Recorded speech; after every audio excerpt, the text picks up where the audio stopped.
Magandang araw mga kaibigan. Bigyan natin ng opinion, reaction itong article published by ABS-CBN News tungkol ito sa kahandaan ng NBI na aarestuhin na si Bato for the pangilan na. Kasi na-failure sila 2 beses sa Senate building. So ito ngayon na nagtatago si Bato, yan na, handa na sila. Kailang, medyo may pangamba. Ano yung pangamba? Ito, Matibag said, authorities are considering De La Rosa armed and dangerous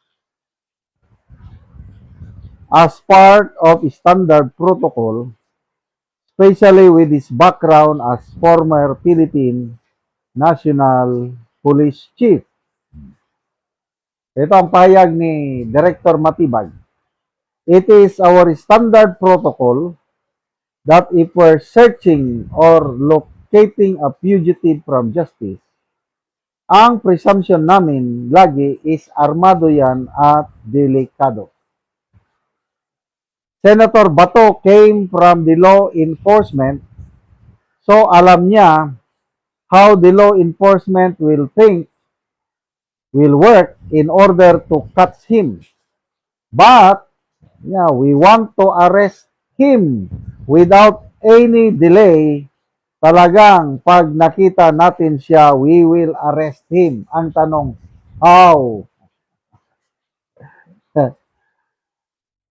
How?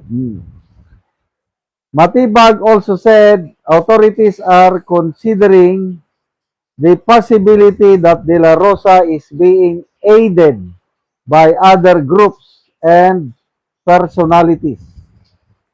He urged Senator Robin Padilla to cooperate in the search for De La Rosa. Padilla confirmed on Friday that he dropped off De La Rosa in Makati following their exit from the Senate on May 13, hours after a shooting incident in the complex.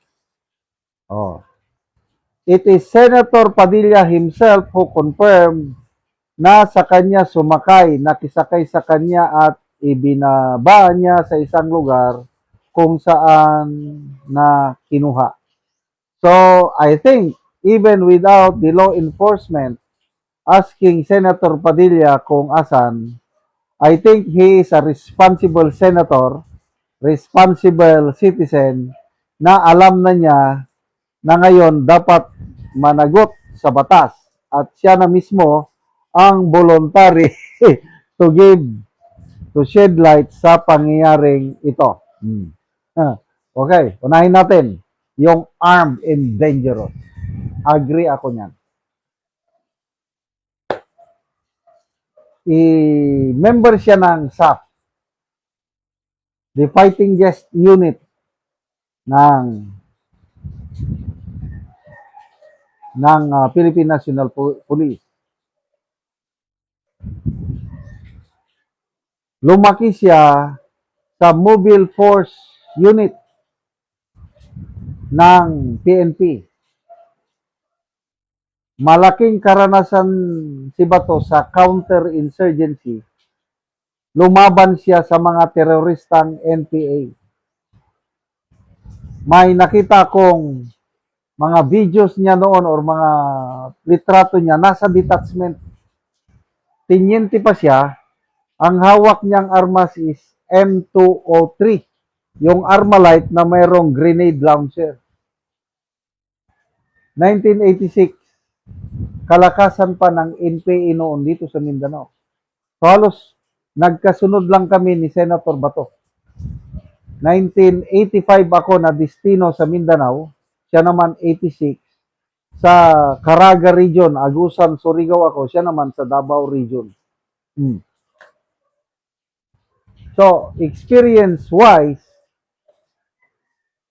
bihasa si Senator Bato sa bundok. Kasi nga, tinyente kami noon, mag-operate kami sa bundok. hirap ng buhay. Alam ko, grabing hirap ng buhay pag nasa bundok ka, pag naghahanap ka ng kalaban sa bundok. Ay nako, ang hirap. Kaya ito ngayon, kung si Bato noon ang naghahanap ng teroristang NPA sa bundok, siya naman ngayon ang hinahanap. Oh, gaano kadali maghanap ng isang pugante na nasa bundok? Naranasan ba ni Attorney Matibag ang mag-operate sa bundok? I don't think so. Dahil director siya, nasa syudad lang yan. I don't think so. Kasi kung mga NBI agents, diyan lang sila sa mga town center, mga ano. Kung magtago si Bato ngayon, nasa syudad, sa tingin nyo? I don't think so. Nasa kabundukan na yan. So, kaya ba ng mga NBI agents mag-operate sa kabundukan? Siguro. Pinakamatagal, 1 week, 1 month. Kaya ba nila ng 2, 3 buwan, 6 na buwan? I don't think so. Ako, nakaranas ako. Ilang buwan nasa bundok. Hanggang mapagod na lang kami. Bababa lang kami sa highway pag magkuha ng pagkain. After nakuha ang pagkain, balik na naman sa bundok. Kaya ba yan ng NBI? Kaya good luck sa inyong paghanap kay Senator Bato. Oh, tama, agree ako yung sinabi ni Director Matibag na Bato might be aided by some groups. Oh. Sinong mga groups? Ay nako, ang daming grupo. Kung nandito siya sa Mindanao, ang daming grupo na gustong tumulong magtago kay Senator Bato. Experience ko ito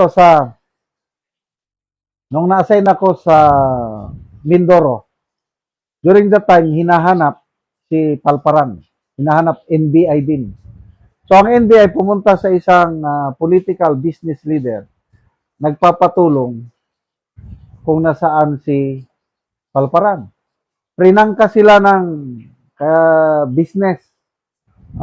businessman, political leader. Sabi niya, kahit alam ko kung nasaan si Bato, hindi ko sasabihin. Ganon, prangka niya. Alam nyo, ang hirap kami dito sa Mindoro nung kasagsagan ng NPA, kinokolektahan kami ng libo-libong pera ng mga NPA. Si Palparan lang ang nakatulong sa amin. Nung nadistino siya dito, nabungkag, nawala ang mga NPA. Ngayon, libre na kami. Wala nang nangungutong sa amin dahil sa tulong ni Palparan. Kahit alam ko kung nasaan si Palparan, hindi ko ituturo. Hindi ko kayo tutulungan. Ganon. Prangka. Oh, ngayon, Senator Rubin, sasabihin ba niya kung nasaan si Bato? I don't think so. Punta kayo sa Mindanao, punta kayo sa mga meron bang magtuturo? I don't think so. Oh. General Bantag, mag 3 years na. Nahanap na ba nila? Wala. Dahil wala silang intelligence. Sa bagay na ito, it should be intelligence-based.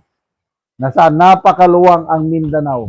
Kaya good luck sa mga operatives ng NBI. Sige, huliin nyo kung kaya nyo si Bato. Catch me if you can.